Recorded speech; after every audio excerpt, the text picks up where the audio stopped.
Good afternoon, everyone. Thank you for joining today's webinar. I am Tim Gunther with Social Bluebook, and we're with the webinar working with social influencers. This is our first in a series of webinars in providing educational information to you, so hopefully you'll get value out of it as we move forward. As we move forward, we will be building the webinar series. From that standpoint, we're looking for any audience information or other things you'd like to see regarding social media or influencer marketing. A few ground rules before we begin. We are in listen-only mode. However, you can ask questions on the right. There's a window where you can ask questions, and we'll get to questions as we go through the presentation. Those that we don't get to, we will get answered after the webinar. The webinar is being recorded, and recording and presentation materials will be available on a future date on socialbluebook.com. As we move forward, I'd like to introduce Travis Chambers from Chambers Media, who has graciously given his time today to present his viewpoint on working with social influencers. Now, I could spend time going over his resume and telling you how he went to Harvard, but he didn't. But instead, I'll let you see the pictures and they do the talking for themselves. He and his team at Chambers Media have been involved with some of the most well-known influencer marketing campaigns over the past several years. He works with all types of businesses in helping them define their ask and then build a strategy to drive results. So now it's time to get an education on how to work with social influencers. Travis, the floor is now yours. Thanks, Tim. I'm really excited to be here. We've been using Social Bluebook ever since it launched, and it's changed the game for us. I guess I could start out by saying we used to do our influencer marketing with a very complicated and just kind of overwhelmingly complicated system of working with influencers, where we would pour through, different YouTube channels and Facebook channels and look at what the suggested channels were, and then we had a team of interns pulling all of those together and organizing an Excel spreadsheet, and then of course the influencers' numbers would change every week, and it was a complete headache. And naturally, in the order of technology, Social Bluebook has come along and created a marketplace that organizes all of that. And so it literally has cut our labor time, not even exaggerating, by 60–70%. And it's enabled us to be way more effective and add a lot of more quantitative perspectives to how we do influencer marketing. So we love it, we use it, and it's helping us a lot. So just to kind of go high level here about what influencers are for any of you that may be a little bit new to influencer marketing, and for those of you that have already been doing it, make sure to stick around, because we're going to go into some more detailed things about it here in a minute. But influencers provide authenticity. They're natural and organic, and they feel more like a friend. So when you're watching a TV commercial, it kind of feels like something distant that some company is projecting towards you. It's not that way with influencers. With the influencers, it feels warm and personal. And the people that watch these influencers, they watch them every day, every week. They check in with them constantly. They feel like they know them. They feel like they're not some faraway celebrity or some faraway commercial. And influencers love to make content. It allows them to make money and do what they love, and they really are not held to a lot of the same politics and standards that TV and print and other mediums are. They honestly can kind of do whatever they want. They are the CEO, and they are the producer, they are the director. They wear many hats, and so they're extremely talented. And they make what their audiences want, but they also make what they want. They don't really pander to a whole lot of other interests, and that's where their sincerity comes from. And brands receive content well, I guess what I'm saying is brands can work. You can work with these influencers, and you can kind of take advantage of some of that authenticity. So when you're planning an influencer campaign, some of the things that you want to really think about are what are your goals? Who is your target audience? What influencers are best for you? How should you reach out? What should you have the influencers do, and how will you measure? And we'll talk some more about these things as we go through the proposal, but Bluebook is really comes with tools that really can equip you to answer a lot of these questions that normally you would, I mean, before Bluebook, you either had to know a lot of people and just have relationships with a lot of influencers, or you just had to have a huge team just doing a massive amount of outreach. And I'll tell you, influencers don't always respond when you reach out to them. And oh gosh, before we were reaching out to influencers and we had no idea what their demographics were. And then we'd have to ask them. And then sometimes they wouldn't want to give us their demographic information because it was private, or their agents, weren't quite savvy on what was going on. And so it really was very difficult to do. And having it automated has been amazing. But Bluebook will help you identify which influencers are the right ones from a variety of data sets that we're going to talk about. So let's start with your goal. So you may want to generate sales, you may be wanting to increase brand awareness, you may be wanting to grow your social media following, you may be wanting to do product giveaways. From what I've seen with brands we've worked with dozens of Fortune 1000 brands, and we've also worked with dozens of startups and medium-sized companies. And what we noticed is usually with small and more medium-sized companies, they're usually a little more geared towards direct response and driving sales. So, there's not a lot of cash flow. There's a need to gain customers very quickly. There's a need to educate the market and convert people very quickly. Whereas for Fortune 1000 brands like the Nikes and the Turkish Airlines of the world, they're a lot of times more focused just on brand awareness. They're not as focused on the immediate sale as they are in increasing market share, competing with the other players in the market. And so really it's important for you, whether you're an agency or you're a marketing manager at your company, is to really decide what the metrics are that you need to drive. And you need to think about it politically as well. Working within an organization, you've got to really be on your reporting, or your senior officer or other team members won't value what you're doing, and you may lose your budget. You may not be able to get past the experimentation phase. You may not be able to get extra budget, and so it's really important to know exactly what it is that you want to do, and to be able to stick with that. And so that's definitely really important to figure out. And sometimes Travis, yeah, go ahead. Travis, I've got a question from one of the clients who's a small brand that's brand new, and they're just trying to figure out, they don't have money for print ads. Have you done work with new brands, and what are some of the goals are important for that type of client, or how they can go about using influencers?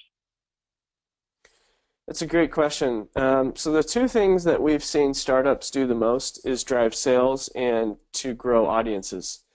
Those work hand in hand, because when you're a small company, you need to drive revenue, and you need to go, for the most part, if you're not largely backed by a VC, or you don't have a lot of funding, if you're self-funded or bootstrapped, you need to get a small pool of customers as quick as you can, so that you can grow and survive.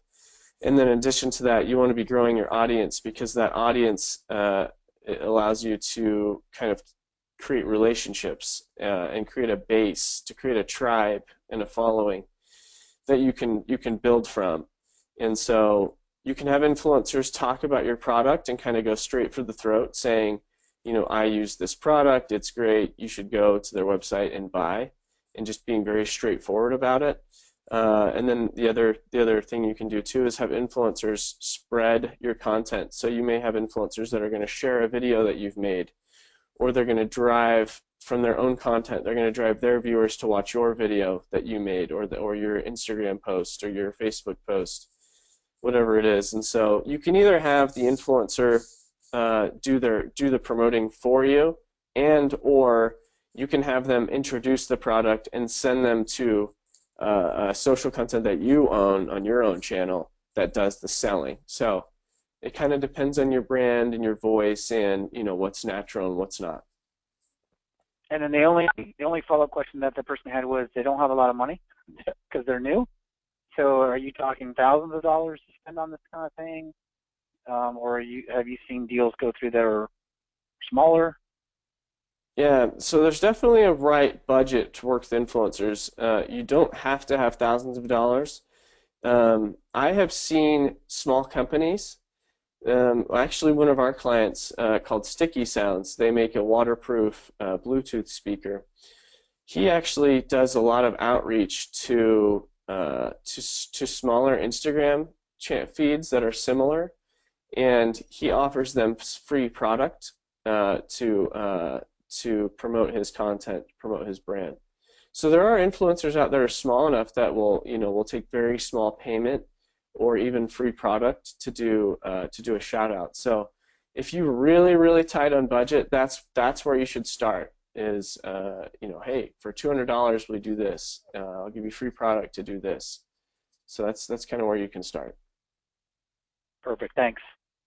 So I think the audience is probably one of the most overlooked and less understood parts. It's funny because influencer marketing, it kind of is a media buy, but it's different. When you're buying ads on Facebook, you're buying ads on TV, you could get almost exact data of who you're reaching.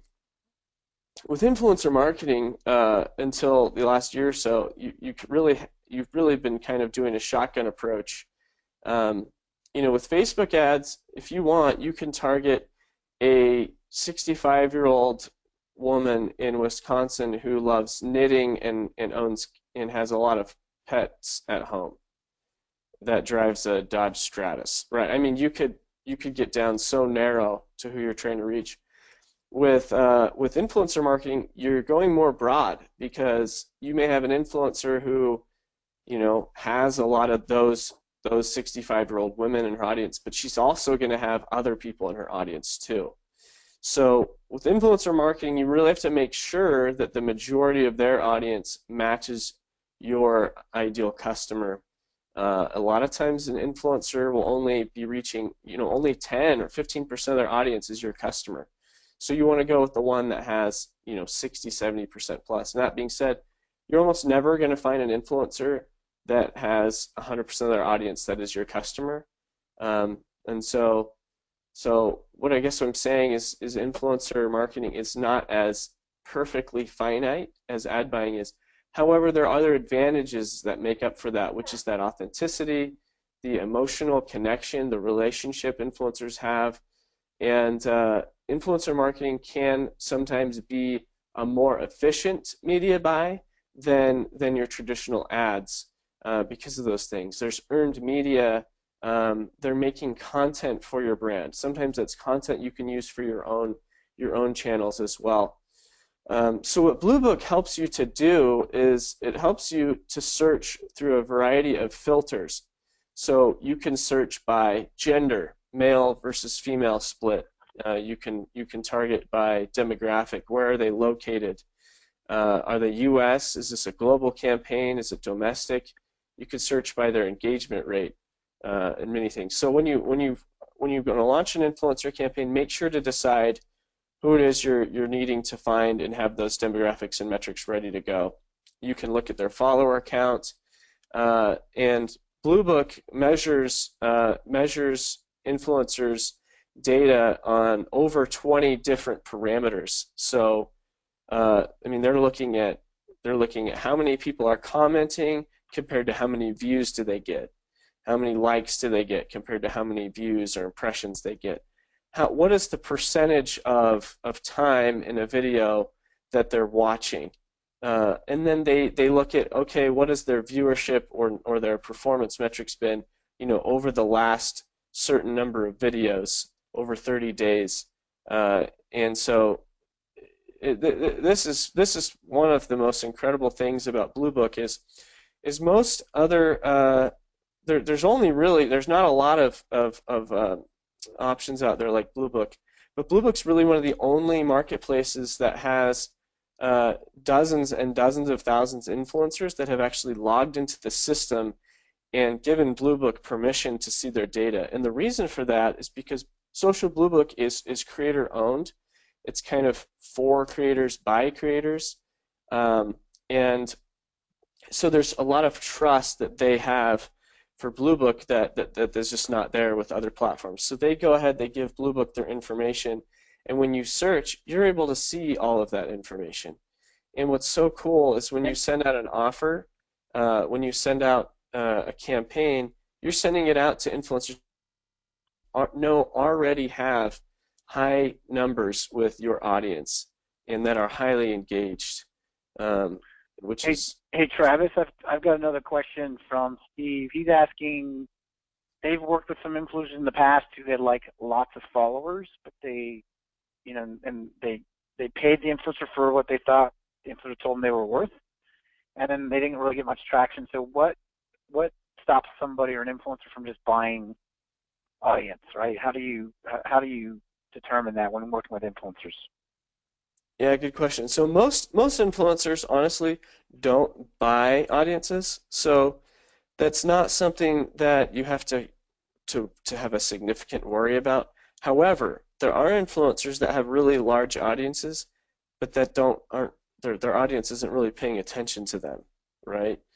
And so you'll have some influencers like Miranda Sings, you know, or Devin Supertramp, where their influencers are thinking about them, cognitively thinking about these people every day, every week. They consider this person their best friend. But then you have other influencers like PewDiePie, who's the largest YouTuber in the world, and a huge percent of his audience doesn't think about him. They don't check in with him every day. Because he's the biggest, he's gotten people that just follow him because he's the biggest, but they don't really pay attention to anything he's doing. There's also influencers, you know, that may have been a one-hit wonder viral sensation and got a big audience, but they're not engaged, they're not consistent. And so that is the reason that Bluebook developed engagement rating. I believe it goes A through, I think, C minus, and yeah, so it's C plus, it's C through A all the way up to A plus plus. Oh, perfect. Yeah, so pretty much for the most part, if you're in that A or B range, you're in kind of like the safe range. If you're in the C range, then there's potential that their audience is not that engaged, and there's just things that happen. You know, there are influencers they'll break up. Them and their girlfriend will have a bad breakup, and so people will stop watching them because of that, or they'll be involved in a scandal, or so you know there are things that happen, or they'll start making different type of content that their audience doesn't really like, and so their views and their engagement drops off. And so with Bluebook, we really help you mitigate that risk by choosing these that have good engagement rates. And it's what's crazy. Before Bluebook, we literally had to manually go through and look at every influencer's comments and their views and their likes, and we didn't have all of this backroom data that they have, and so we had the same thing happen to us a lot. And since we've been using Bluebook, we don't have to run into that problem as much anymore. And I've got another brand. They're new to this, and they don't know what do you mean by social conversation on this slide, and they talked about the last point about matching your values. Can you talk a little bit about that? Yeah, for sure. So social conversations means they're really the comments that are happening on their channel, and so that's kind of looking at, and this is something you still might want to do manually a lot of times is look at how their audience is reacting with them. There are some influencers that have prank channels, and you'll go look at their comments and people hate them. They got a lot of views because they did something really controversial or just downright mean.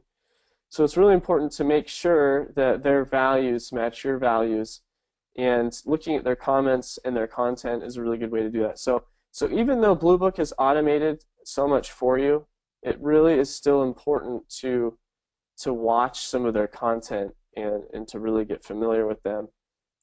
If you have a family-friendly brand, then you're going to want to go look at family vloggers, maybe some beauty and hairstyle vloggers or toys, But if you're a more edgy brand, like if you're a skate brand, then you're kind of okay with someone who's going to swear or maybe use vulgar language. And so those are really important things to look out for. And a really cool thing about Bluebook is Bluebook has all these automated kind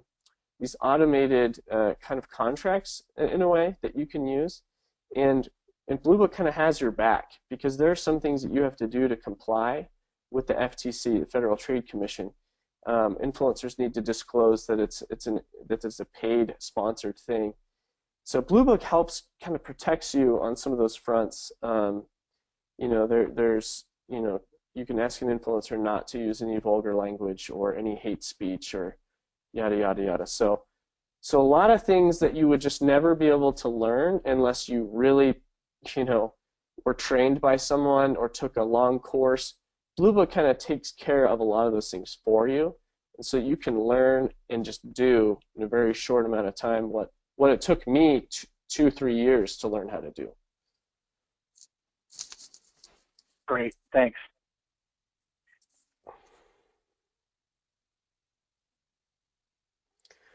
So how do you reach out using Bluebook? Now, before I explain this, one thing was really neat about Bluebook, and I think I mentioned this earlier, is you get to choose who you reach out to. So there's other platforms where it's not a push, it's more of a pull, where you throw out a campaign and you get what you get. And a lot of times the influencers that are going to apply for something are not the ones that you want. With Bluebook, you're actively going out towards who it is that you want. And there's great power in that, because that means that you're going to an influencer who maybe is very booked out or very popular. A lot of brands are trying to work with them. You're going straight to them and saying, hey, here's the deal. Do you want this deal? And it's easy for them to just accept or reject. And Bluebook is the only one doing it that way.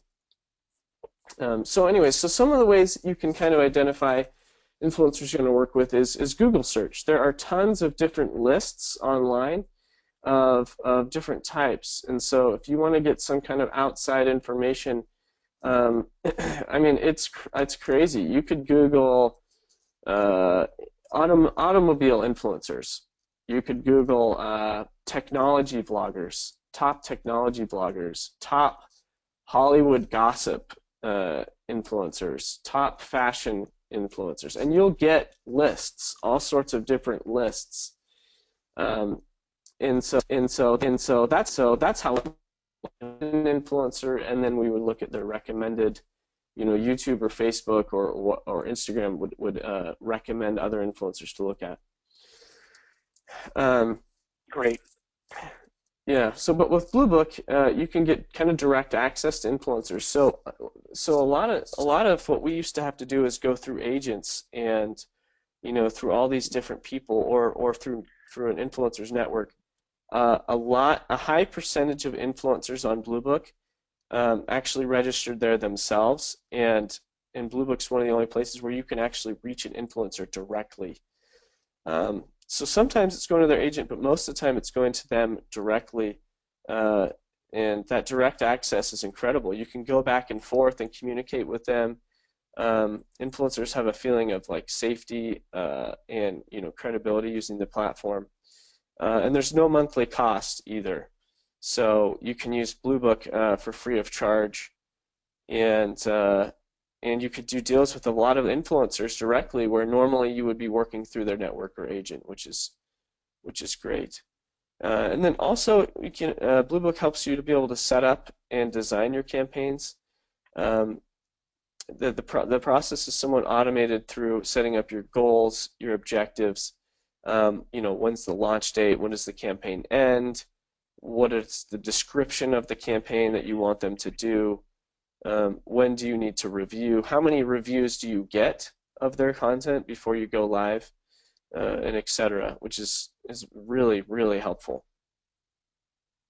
Travis, I have another question. So I've got someone asking me, they've reached out to influencers and they're not hearing back. Is that something common that happens?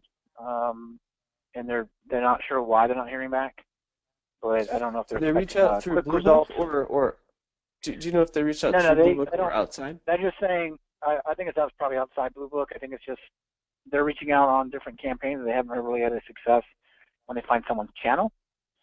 So their just question is that business as usual? Do they usually get back to you, or is there a set guideline for that? It's very common. I mean, any influencer that's a medium to large influencer, you got to realize they have millions of fans that are trying to get a hold of them all the time, and so they're very inaccessible, right? And so we have had the same thing happen. The old way we used to mitigate for that was if we wanted to get 5 influencers, we would reach out to 20 or 30 because a lot of them just wouldn't get back to us. And the only reason we got back from some of the influencers is we were really good at knowing how to reach out, and our agency name had a good reputation, and so they would have heard of us from somewhere or something. Bluebook will up your outreach big time. So just to give you an example, we have a client called Ken Garf. They're a nationwide car dealership, and they wanted us to reach out to all sorts of Facebook pages to seed some content that they had, to share a video that they had, get it rolling. Well, we reached out to dozens of Facebook pages through their messaging, their messaging portal on Facebook, and we heard back from almost no one, literally almost no one. We get on Bluebook and we reach out to the same amount of people, and we got something like a 60-70% response rate. And the reason is because people just don't check their message on Facebook. They're getting blasted by random fans all day long. But with Bluebook, they've given us their personal email, and a lot of times their personal phone number as well. So when you send an offer through Bluebook, it's going directly to the influencer in most cases. And that's a total game changer, and that will increase your response rate dramatically. And another note too, something that I've seen on Bluebook is you can either send a formal offer or you can just gauge interest. We've seen that when you just send a formal offer that you get a little bit higher of a response rate. And the other thing too is sometimes if you're reaching out manually, sometimes you may not be reaching out the right way. You may not be using the right language or the right terms. And Bluebook really does that for you. It puts everything in the right language and the right structure where an influencer sees, oh, this is a legitimate, serious offer. This is something I really should pay attention to. Yeah, I think we've seen that from other brands that use the system as well, just because the influencers register with us and we don't go out and scrape data. That's why we've had successes like yours, which is great. Yeah, there's really good rapport. I mean, as I've been at VidCon and at Playlist Live, a lot of the bigger influencer conferences, it's getting to the point now where almost anyone I talk to has heard of Bluebook before. And so the influencer community is very small and tightly knit, and they've got a lot of trust in Bluebook, and they really like it. And so that helps a lot with the response rate. So now talking about what do you have the influencers do, right? So you've got your goal, you've figured out your audience, you know who you want to work with now. What the heck do you have them do? So there's a ton of different ways to work with influencers. One is what's called a dedicated upload. So that's a completely dedicated post. So if it's for dedicated upload, if it's a photo, that means it's pretty much a photo of your product or service or brand. If it's a video, it means that the whole concept has been designed around the brand, product, or service.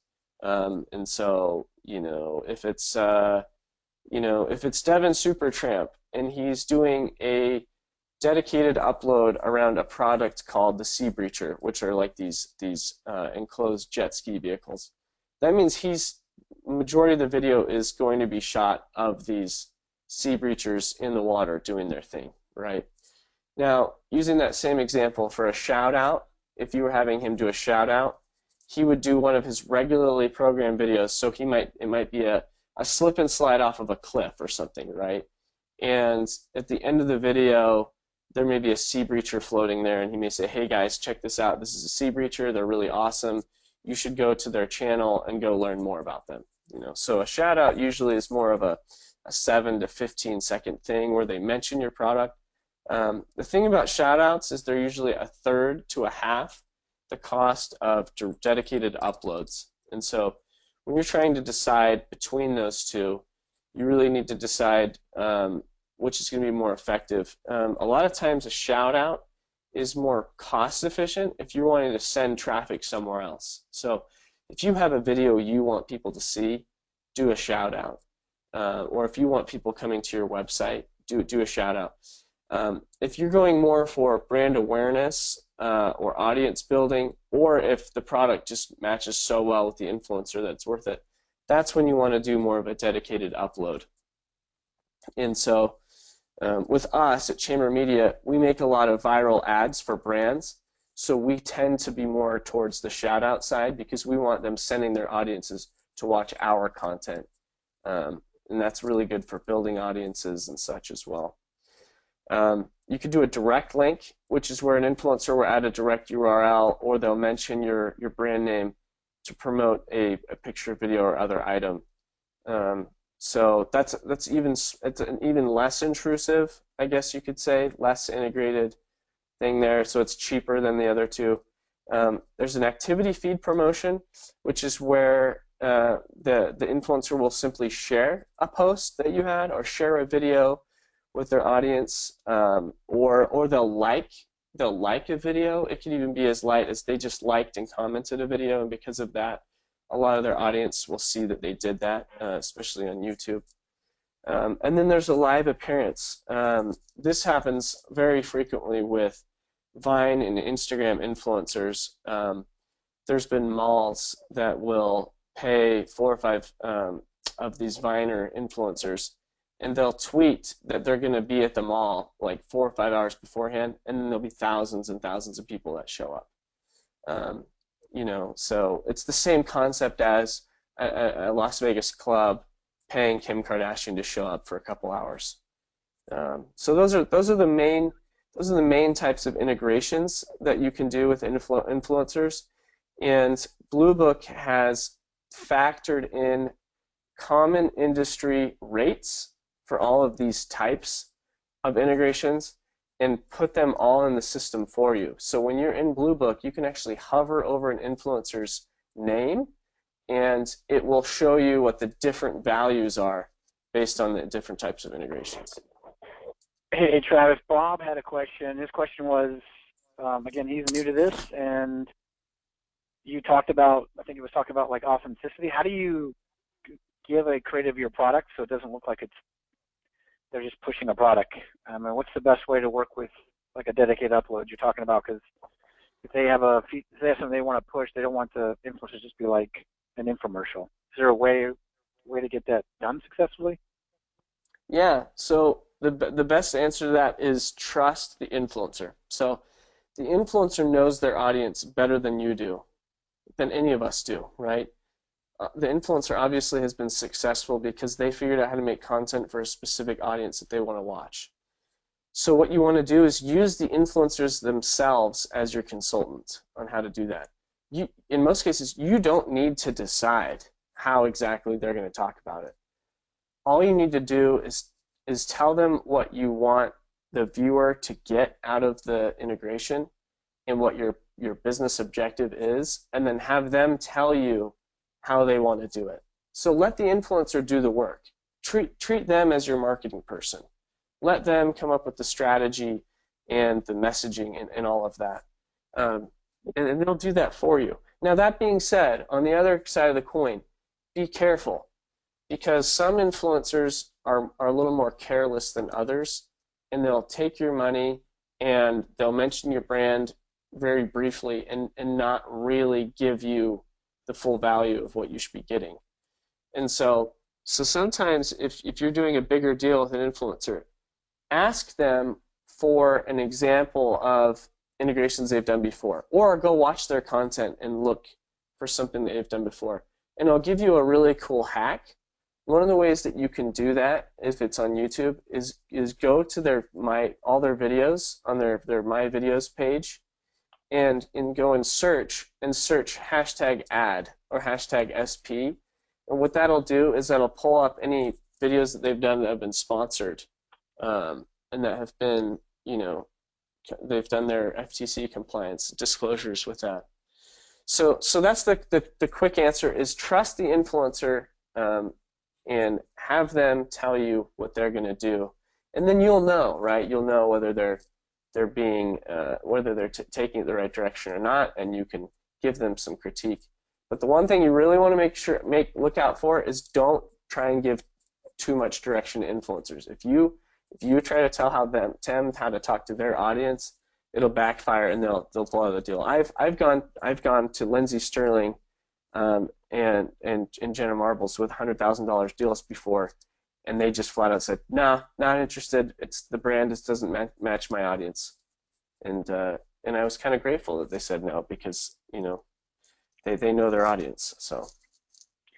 Hey, before we move on, you mentioned hashtag ad and hashtag SP. Someone just asked to know what that was. You mentioned FTC.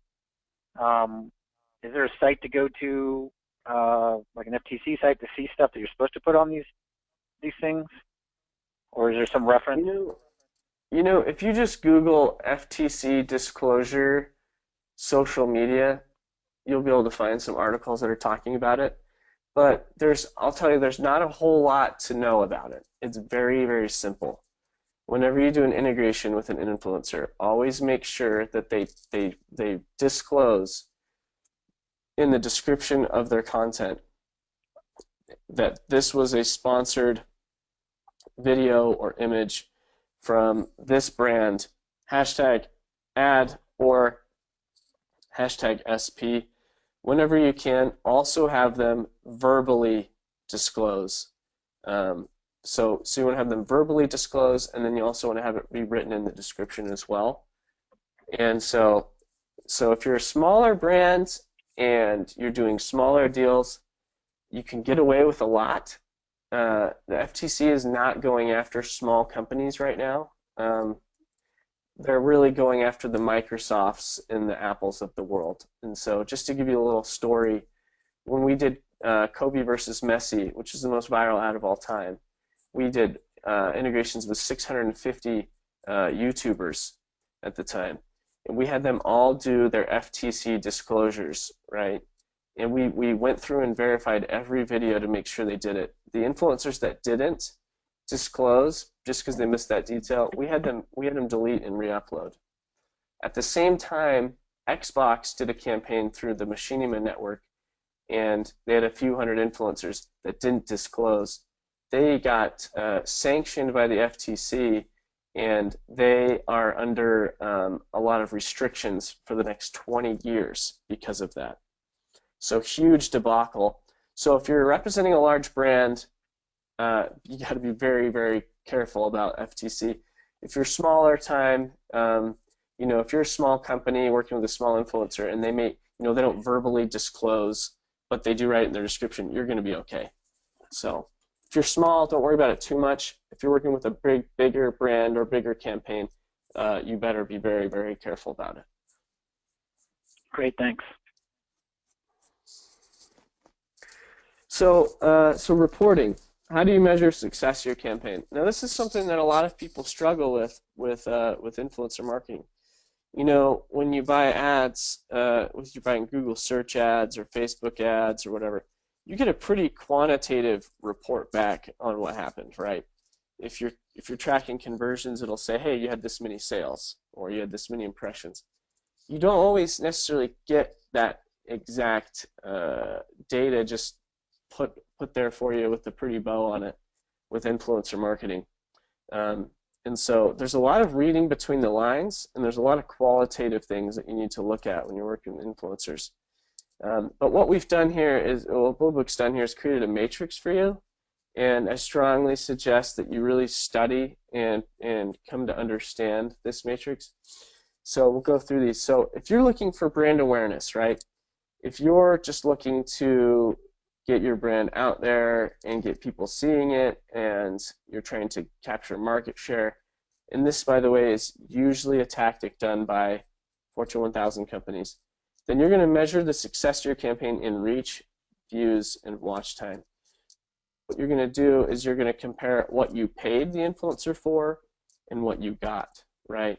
So if you're doing reach, you're going to calculate how much did I pay for every 1,000 impressions, right? It's called CPM, cost per meal, and meal is like a Latin thing for 1,000.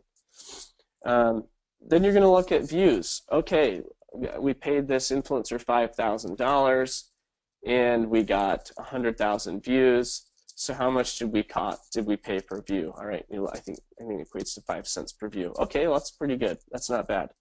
And to give you guys a little bit of a pro tip here, for shout-outs, you're going to pay anywhere from 3 to 8 cents per view. With fully dedicated videos, you're going to pay anywhere from 5 cents all the way up to 15, 16 cents. And if you're working with a huge influencer, you'll be paying more like 20 cents sometimes. So give you a little bit of a bearing on what that type of cost is. Cost per view is what we measure most of our campaigns based on, and we've had a lot of success with that, of giving us a kind of a ballpark of how we did. And then watch time is really important too. And watch time is not something you can usually get without Bluebook, because that would require the influencer to tell you what their watch time was, and you know what, they could tell you really whatever they want. With Bluebook, you at least have a starting point before you start the campaign to know what their average watch time is, so you can kind of base off of that. Consideration, so this might be you're introducing a new product or something like that. So you want to be looking at clicks to your website. You'll want to figure out, okay, how much do we pay per click? We paid this influencer 5,000 and we got 1,000 clicks. Was that worth it? Was that not worth it? You want to look at comments and see what the sentiment is. Were they positive? Were they negative? You look at the content views and the upvotes, downvotes if it's YouTube. For preference, you're going to be wanting getting data capture. So you may be having someone do a survey, going to a survey or giving feedback on a product, likes or follows. Sharing is one of our favorite metrics because we feel like sharing communicates how much people felt like the content represented them in a compelling enough way that they actually would share it with others. And we kind of see shares as the second most important metric that there is, because it's very, very difficult to create something good enough for someone to share. If you can get someone to share your content with other people, that is a huge accomplishment because they liked it so much they were willing to project it for free for you. And then the biggest metric, the King Kong of all, is conversions and sales, which I'm going to get to in a second. Social listing is important as well. For purchase, so conversions. So if you can get someone to buy your product, that is more powerful than about anything. And influencers are used really heavily for conversions for install campaigns, for mobile apps. You've probably seen influencers telling you to go install an app or whatnot. A lot of beauty bloggers, they'll drive beauty products. Mom bloggers will be driving sales for kids' toys or clothing. And then there's loyalty, right? That people are referring. And sometimes your content will be so good that they'll actually create their own content. We did our treadmill dance with Nordic Track. We put 50 people on treadmills, and we had about 13 influencers in that content. There were people that were making their own treadmill dance because they liked it so much. And then some of the ways you could track your results, you can have the influencers use a unique code.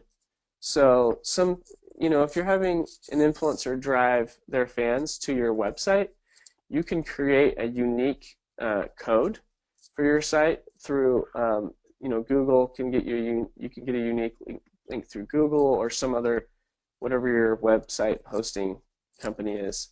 and you can actually uniquely track who came through. And a simpler way to do that, if you don't know how to do that, is a bit.ly link. So you can just create a unique link with bit.ly, and you can track how many people click that link to come see your content. You can use a hashtag. If you're trying to get user-generated content, you'll want to use a hashtag. See how many people created their own content using your tag. And then for conversions, one of the most common ways is to have a coupon code. So, Squarespace did a whole lot of influencer integrations when they were first getting started. So did Casper, the boxed mattress brand. And they would create unique coupon codes for every single influencer they worked with. So, if you're doing an influencer with some, it would be, Laura 20% off, and they can use that code to get a discount on the product. And what that does is it allows you to see how many sales came because of that integration. Gotcha. Great.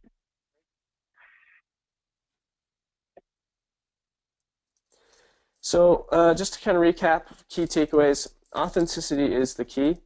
You want to find influencers who genuinely love your product or service. You want to find people that genuinely care.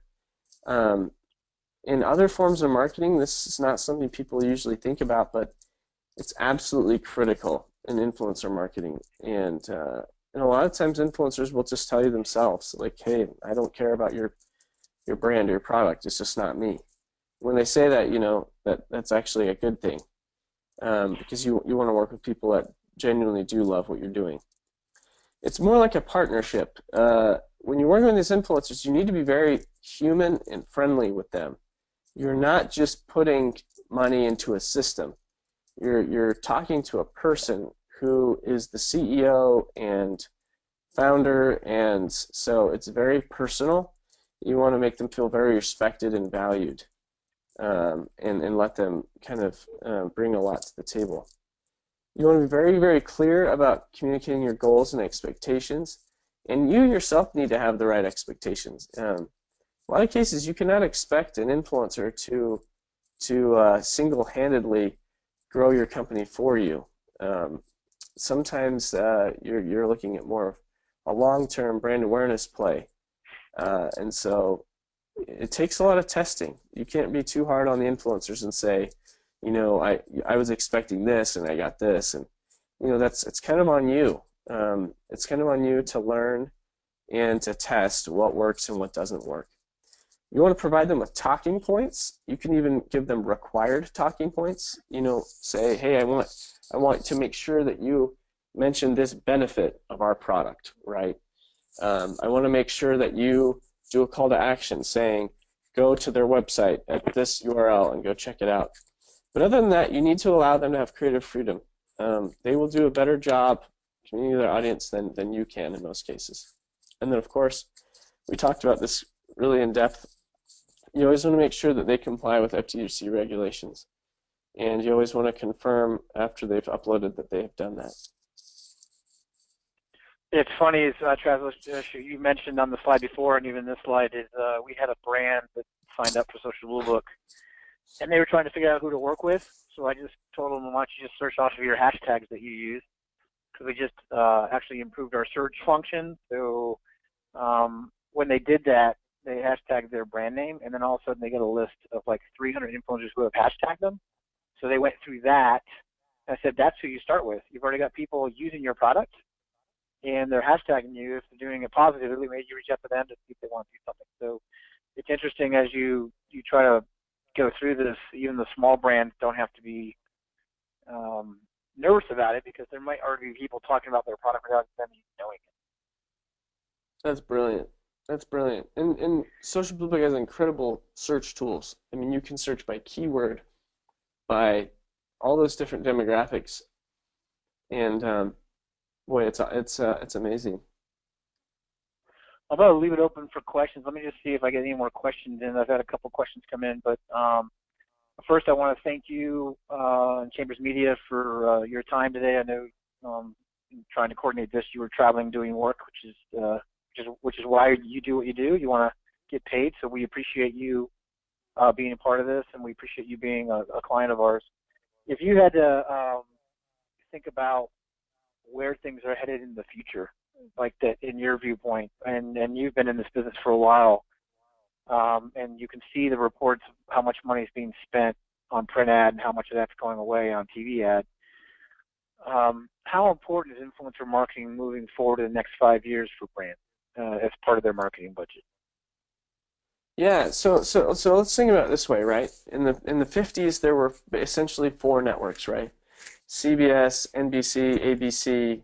Actually, I think there were just three big, right? Then in the 70s, 80s, 90s, cable explodes. Now you're talking hundreds and hundreds of channels. You know, ESPN, HBO, AMC, MTV, and there's more ways of reaching people. Well, what's happened in the last 10 years is now, instead of having hundreds of cable channels and a dozen national network channels, now you've got over a million. I'm not exaggerating when I say over a million distribution channels now. So, you know, on cable you had a hunting channel, right? Well, now on YouTube you've got a deer hunting channel, a duck hunting channel, a hunting while disabled channel. And so what's happened is everything's become more niche. And so what that means is that brands now can reach more targeted audiences through regularly programmed content than ever before. And that poses a huge challenge. It poses a huge challenge to be able to identify those people, develop relationships, and do that. So the brands that are able to get there first are going to be able to reach people that their competitors are not reaching. And I can tell you right now, even with how popular influencer marketing has gotten, it is not even close to as popular as it's going to be in the next few years. It's not even close, and it's all moving to technology. You know, beforehand it was all manual. It was this agent with this manager and this network, and that's all going away. That old Hollywood model of you got to know somebody, you know, or you gotta be in with the networks, or you're not. That's all gone. It's all direct to consumer, direct to influencer now, and technology and marketplaces like Bluebook are the future.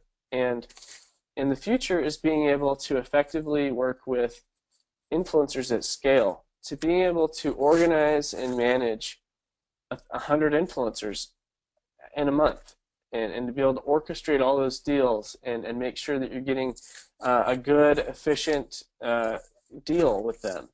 You know, and Bluebook helps you with that too. That tells you what influencers are worth based on industry standards. And so it's a technology play. You know, it's just like you used to call a taxi, now you call Uber. You know, you used to go look manually through influencers, now you go through Bluebook. So it's technology. It's the best to just adopt the technology as quickly as possible. I've got two more questions, and that's about what we have time for. One is a client who uses Bluebook and the suggested rates. They're just saying, is that where you start with the client or with the influencer, or is that what their price is? What are the rates? I mean, I can answer that, but I want to get it from your perspective as you've worked in Bluebook. What do the suggested rates represent in Bluebook? Yeah, so Bluebook is not designed to give you like an unequivocal exact value. It's meant to give you a starting point. It's the exact same thing as like a car website, right? If you want to find out how much your car's worth, you go and they give you a value, right, for good condition, perfect condition, yada yada yada. That doesn't mean that's exactly the price you're going to get when you sell it or when you buy it. It's just a starting point for negotiations. And working with influencers, it will always be a negotiation.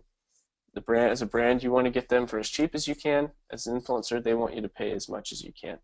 So Bluebook just gives you the industry standing, starting point. And you should really always be trying to negotiate, negotiate with taste, because if you negotiate too hard, you're going to lose them. Great. And then the last question before I end it, there's a client that said, I'm in here and I see followers of 300, 5,000, 8,000, 100,000? Is there a number of followers that's important to use in a campaign? I'm going to answer the first part of that because I work with all the brands. I will tell you that there are brands over 500 that are in the application that have used followers that have 5,000 followers, but with an A++ rating, that have seen real good success, and we know that because they do repeat business. But from your standpoint, do you see the same thing from a follower's perspective? Is there a minimum, and is it just you want to get the one that has the most? Yep. So the answer to that is you don't ever want to go too small, right? If they only have 1,000 followers, well, it's like, geez, I mean, heck, I've got 1,000 followers on Instagram, but if a brand worked with me, I'm worth maybe $5 or $6, right? Just an influencer like me, who's not even really a real influencer, it's not worth your time, right? So there's a certain point where they're so small that it's just not worth the time. I kind of think like 5,000 is a decent kind of starting point for influencers, and it's really a volume thing too. So this is a general rule, right? The larger the influencer is, usually the smaller percentage of their audience that's engaged. So for the most part, you don't always want to work with huge influencers. Usually, honestly, the most cost-efficient way you can do this is to work with a large number of medium and small-sized influencers. And the reason is because they don't get as many brand deals coming to them as the big ones do. It's just a simple supply and demand. So they're willing to do it for cheaper. And in addition to that, their audience, they are usually have a higher percentage of engaged people that watch than the bigger ones. And so hopefully that kind of makes sense. That's great. I think that makes sense. Well, again, Travis, from Social Bluebook, we want to thank you for your time. For the hundreds of you that joined the webinar, appreciate the questions. I didn't get to all of them. I will make sure we get those answered. This record is going to be recorded and has been recorded and will be posted. You'll be getting an email with the link to that here in the next week. But Travis, thank you so much, and we look forward to having you as a customer down the road and doing more things in the future. Have a great day. Thanks so much, guys. Thanks.